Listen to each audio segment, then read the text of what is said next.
Ils se disent nos meilleurs amis sur Internet. Facebook, Google, Apple ou Amazon. Présents sur le marché français, mais tous oublient de payer leurs impôts dans l'Hexagone.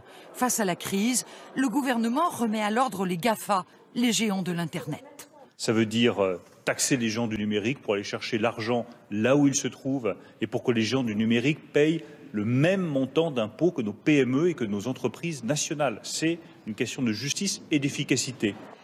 La taxe concernerait les ventes en ligne, la revente de données personnelles ou encore la publicité. Toutes les entreprises qui réalisent dans ce domaine un chiffre d'affaires de plus de 750 millions d'euros seraient prélevées de 3% de leur chiffre d'affaires.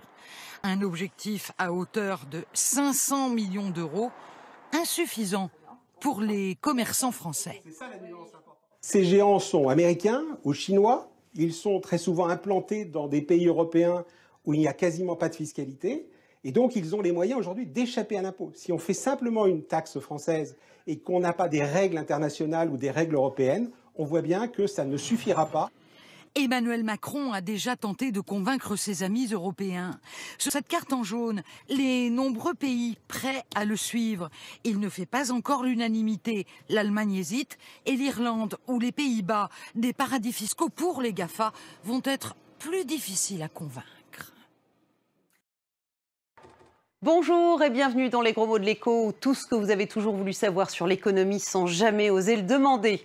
Notre gros mot du jour a un parfum de scandale. Il met en cause des enseignes aussi connues qu'Amazon, Google, McDonald's, BNP Paribas et des centaines d'autres. Ce gros mot, vous l'avez peut-être déjà deviné, c'est optimisation fiscale. Attention à ne pas confondre avec évasion fiscale. Alors quelle est la différence? Nous vous avons posé la question.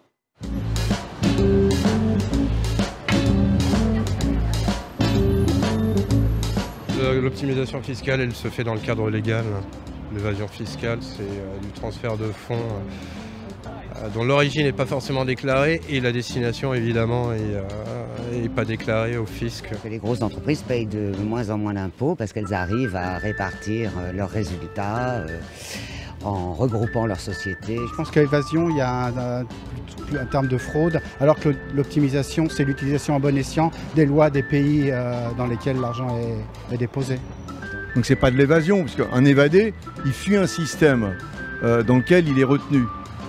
Là, rien n'empêche telle ou telle grande fondation culturelle d'aller s'implanter en Hollande. Bonjour Gabriel Zuckman. Bonjour Myriam. Les fidèles du Gros Mot de l'écho commencent à vous connaître. Vous êtes prof d'éco et chercheur en économie à l'université de Berkeley en Californie.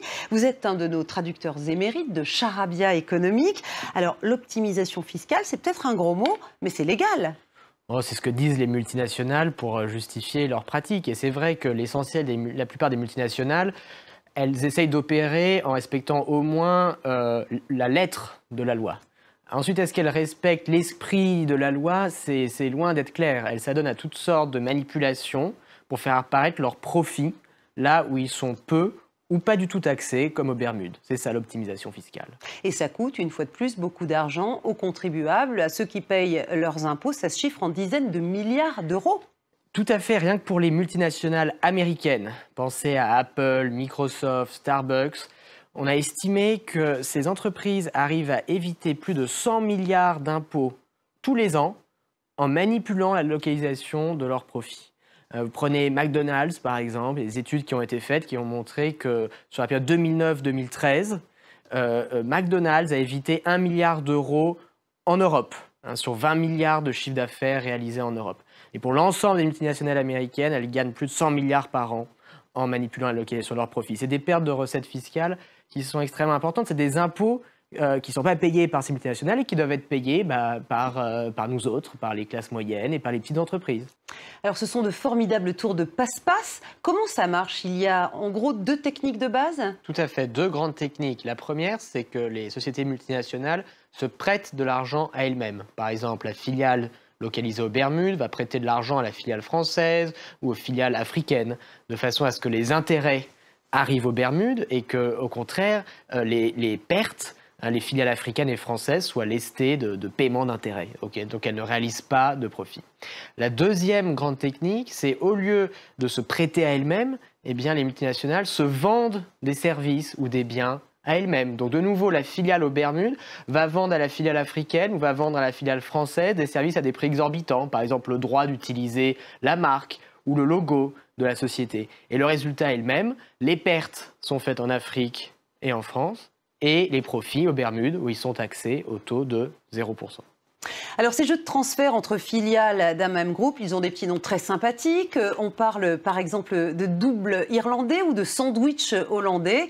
Ce sont des montages savants, on l'a compris, sortis tout droit du cerveau des fiscalistes. Mais pour que tout ça soit possible, Gabriel, eh bien, il faut quand même que les États collaborent d'une certaine manière. Tout à fait. Et les États, ce qu'ils font, certains d'entre eux, c'est qu'ils accordent ce qu'on appelle des tax rulings aux multinationales. Ils leur donnent de la sécurité juridique, ils leur disent, voilà, si vous implantez chez nous, on va vous taxer très très peu, et cela voilà, pour toutes les années futures. Et c'est ce qui a été révélé par le scandale LuxLeaks. Le Luxembourg a pratiqué ces tax rulings vraiment à échelle industrielle, et toutes les multinationales du monde entier utilisent ces techniques aujourd'hui. Alors, est-ce que vous pensez qu'il y a véritablement, là encore, une solution pour arrêter ou limiter l'optimisation ?